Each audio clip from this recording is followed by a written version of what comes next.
Hey yo, welcome back to the channel. Thanks for being here. Thanks for checking it out. If you're new here, or if you've been here before but haven't done so yet, go ahead and hit that subscribe button. All right, so it's been 3 months since I got the Tacoma. I cannot believe that it's already been 3 months. It's crazy. I've done, let's see, 3,600 miles, way more than I thought I would have driven. So what I wanted to do was jump in the truck. I've got some things I got to go do, so let's take a little bit of a drive and we'll go ahead and we'll do a 3-month review on the new 21 Toyota Tacoma. All right, let's go.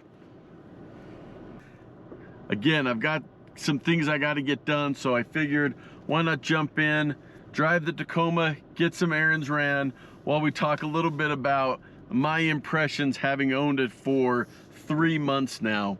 You know, I thought about doing a review after about 1,000 miles and a little bit less than a month. Just didn't feel like I had driven it quite enough to do a really good or fair review on the truck. And I really wanted to give it a little bit more time before I came back and shared some more overall thoughts.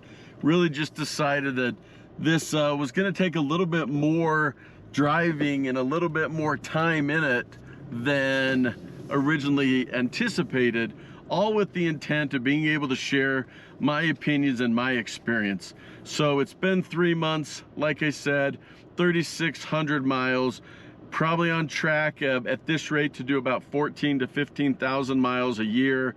It's average. It's pretty normal, I guess. I'd hoped I'd be doing less than that, especially when you consider I work from home. So wouldn't think I'd be driving that much, but I love driving the truck. I think that's a big part of it. Honestly, I am very happy. Love driving this truck. Been nothing but happy and surprised with how much I've really liked having a Tacoma. I do work from home, so I'm not daily commuting. Really, it's been a lot of driving around town, running errands, running to the grocery store, maybe heading to Home Depot, grab some DIY stuff for projects around the house. Let's take a look while we're stopped here at the mileage so far. So 18.9 is my average fuel economy. I'm gonna be honest, I was actually quite a bit under that. I was sitting more around 16.9, 17 for a while there when I was just zipping around town, little, you know, 5-minute drives here or there. I was actually quite a bit below that. Now over the last month, I've had a couple longer road trips. So a 2-hour work trip visit, and then we had a family trip that was about 4.5, almost 5 hours. So getting in that extra freeway driving obviously helped bump me up. So sitting at 18.9, let's call it 19, right around that 19 miles per gallon. You know, I think it's rated at 18 to 22 with an average of 20. So that's really going to depend on your driving style, but that's to give you a good idea of where I'm at on fuel economy. Again, as a daily driver, I like it. I think the suspension on it with those Bilsteins works well. The tires, they're aggressive enough for me, but definitely a good daily driver tire, and I think that's important, at least for me, right, for what my needs are. So definitely happy about that part of it. Other things about it, obviously I haven't had any problems. I know sometimes people get a new vehicle or even a new Tacoma and, you know, maybe have some of those gremlins, those little things, little noises or little issues. I haven't had anything like that. Now, I wouldn't expect to with only you know, a few thousand miles on it. I do have one little chip on the hood. Don't even know where it came from. It's pretty small, but for a new truck, man, that bugs me.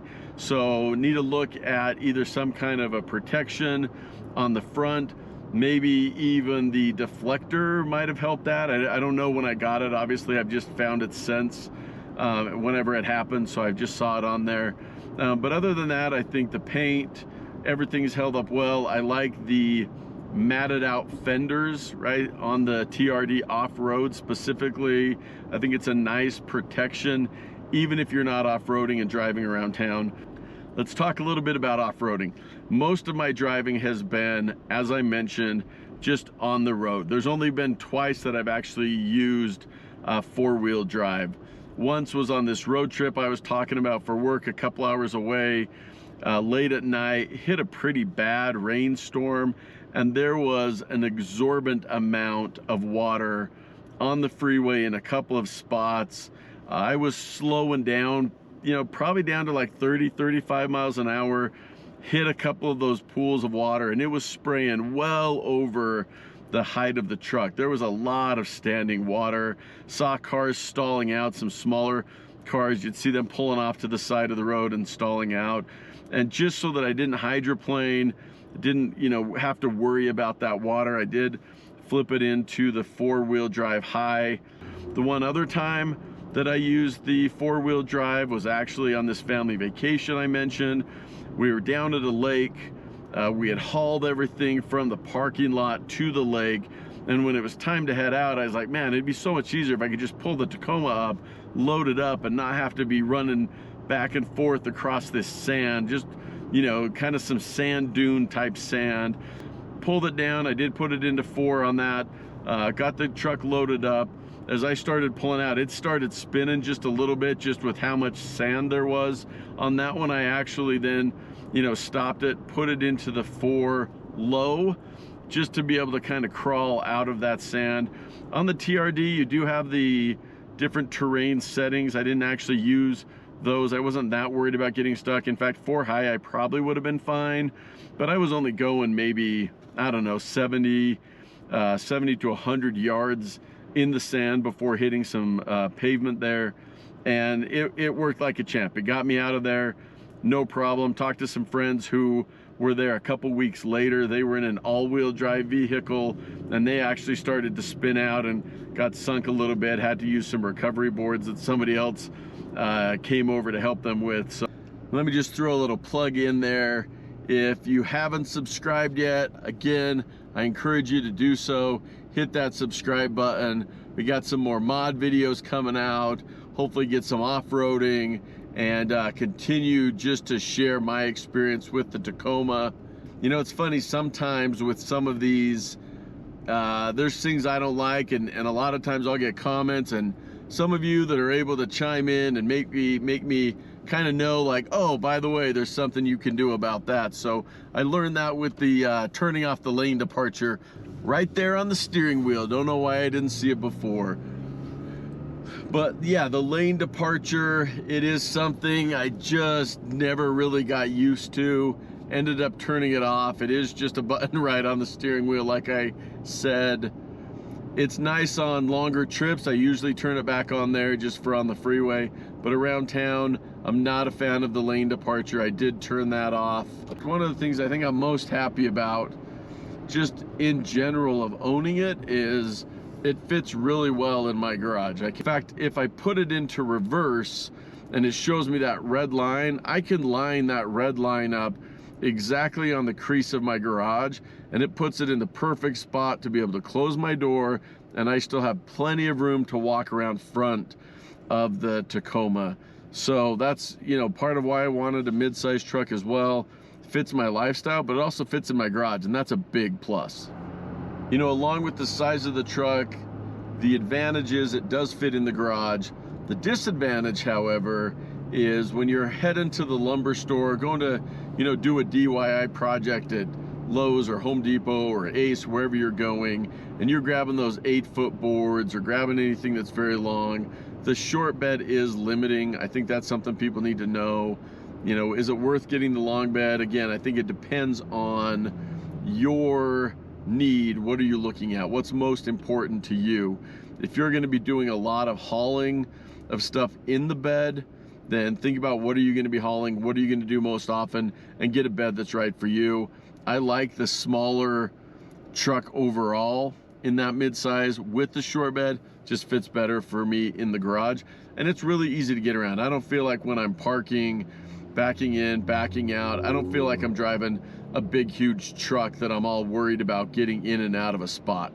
Now, there are some things that I would like to see on the Tacoma that aren't there. For example, there's not a ton of room in the back seat. And the middle seat, because you have those cup holders, really limits your leg space. The cup holders are nice when there's two people, but I would almost rather see no cup holder in there, and then the middle actually having a fold down seat with two cup holders in the fold down. Because if you've got two people and somebody in the middle, the cup holders just get in the way. It takes up a lot of room. And if you've got drinks, then it's sitting right at somebody's knees. It's just awkward all the way around. So on a new version of a Tacoma, that's what I'd rather see. Do just a normal seat back that drops down. It's got the cup holders in it. Don't take up that space, so that you do give a little bit more leg room for that middle back seat. I mean, one way or another, you're not gonna wanna be sitting there on a long drive, but at least if it's a short drive, it wouldn't be so bad if it was in there. So that's one thing I'd like to see them update on the Tacoma.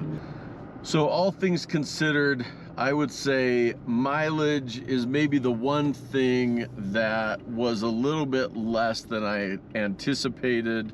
Again, I'm sitting right around 18.